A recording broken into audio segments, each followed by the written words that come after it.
Ce vendredi, le 18 avril 2025, Maître Adrien Hongbeji adresse un message poignard, un message vraiment intéressant à la jeunesse béninoise et aux acteurs de la politique en général.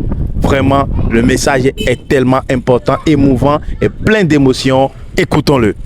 Arrêté, qu'est-ce qu'il a fait? Qu'est-ce que je dois dire au tribunal? Le chef du gouvernement d'alors m'a dit: ne vous en faites pas, ne vous inquiétez pas. Demandez seulement qu'il soit condamné à 20 années de prison, il sera condamné à 20 années de prison. Oui, c'est l'histoire du Bénin, ça. Et je l'ai écrit dans un bouquin, dans 2 bouquins même, vous les verrez. 25 ans.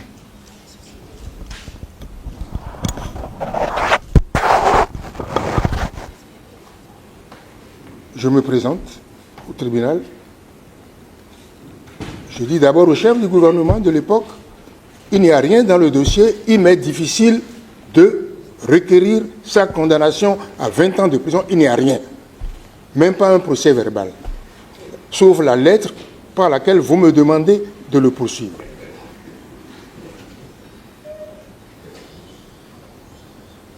Mais qu'est-ce que j'ai fait? Je suis allé là-bas. J'ai lu la lettre que le Premier ministre de l'époque m'a adressée en tant que procureur de la République et commissaire du gouvernement. J'ai lu sa lettre disant: voilà, il m'a demandé de requérir 20 ans de prison.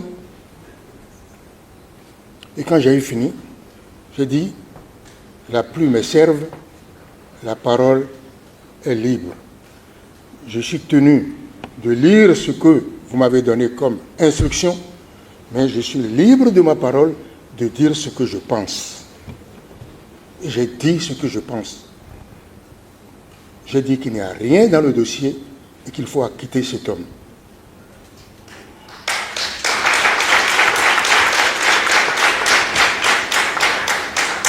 Le tribunal était composé d'un magistrat président et de 6 officiers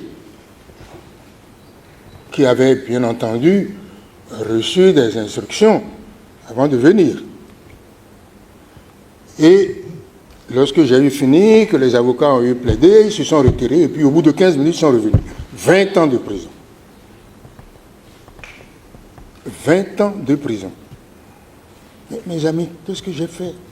Le jour même, j'ai donné ma démission de ce tribunal.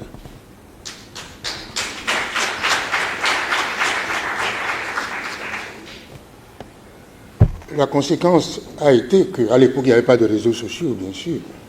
Il n'y avait pas d'iPhone. Mais ça, c'est sûr. L'opinion publique n'a pas approuvé. Et finalement, le tribunal a été dissous. Et le commandant Chasme a été libéré. Voilà le Bénin en 1967. Pas d'état de droit. Souhaitez-vous que je vous donne encore d'autres exemples? Est-ce que vous le souhaitez? Bien, alors je vais vous donner un autre exemple.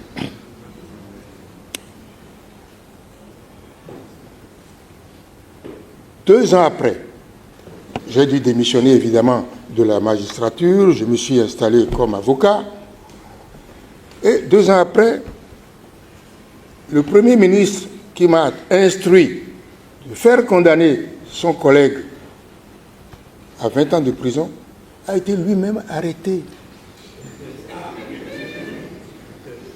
pour complot contre la sûreté de l'État. Et un tribunal, bien sûr, a été constitué pour le juger. Moi, j'étais déjà avocat, ça ne me concernait plus. Mais j'étais à mon cabinet lorsque Chasme, sa victime, est venue me voir. Elle m'a dit: maître, je suis venu vous remercier encore une fois. Grâce à vous, j'ai été libéré, j'ai retrouvé mon grade, je fonctionne.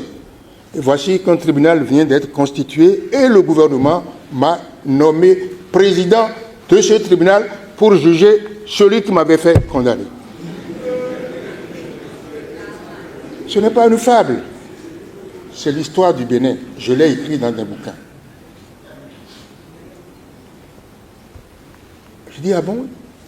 Ils vous ont nommé? Il dit, oui, ils m'ont nommé. Je ne veux pas le rater, celui-là.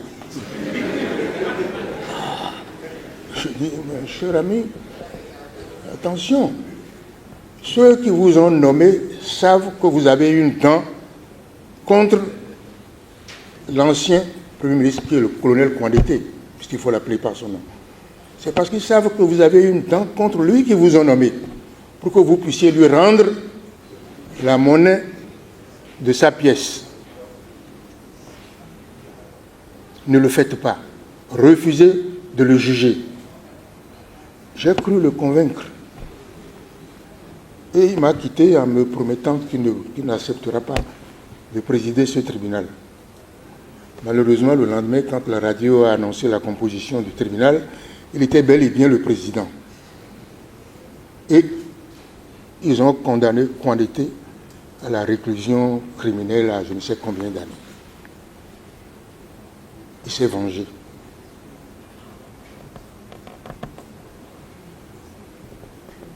Et si Kouandété a retrouvé la liberté, c'est parce que quelques mois après, il y a eu un autre coup d'État, celui du général Kérékou, qui l'a sorti de prison. Voilà à peu près ce qu'était le Bénin politique à ce moment-là.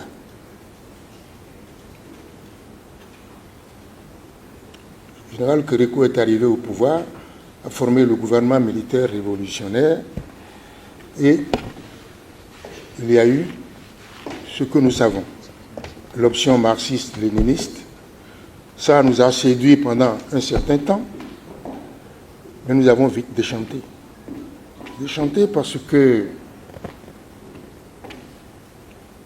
les pratiques du gouvernement n'étaient pas compatibles avec notre idéal, qui était un idéal de liberté, un idéal de démocratie, mais aussi un idéal de progrès.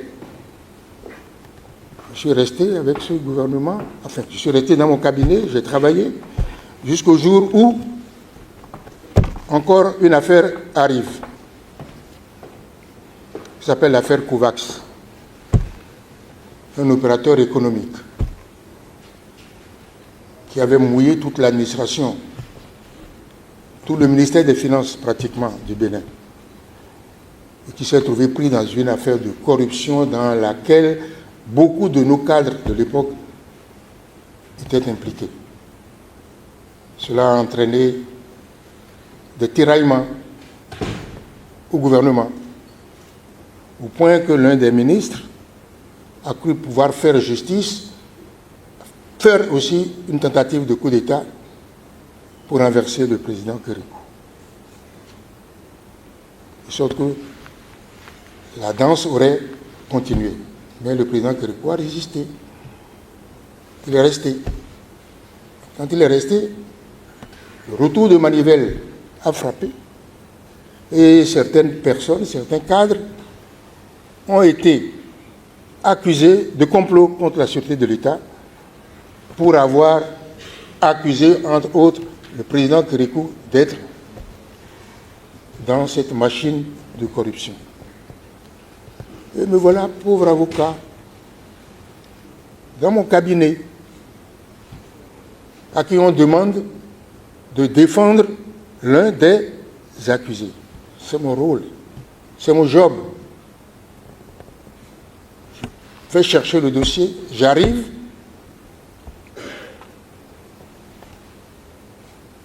en me disant qu'il n'y avait aucun problème pour que je fasse mon boulot d'avocat.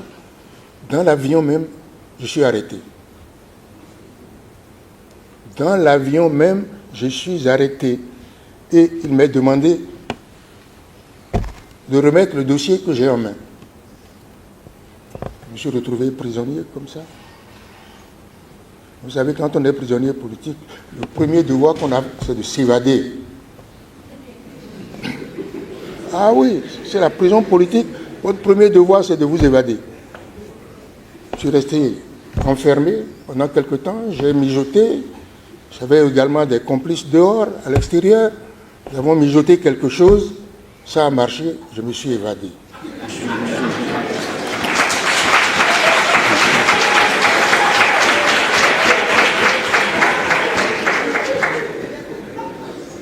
C'est grâce à cette évasion que vous voyez aujourd'hui en train de vous parler.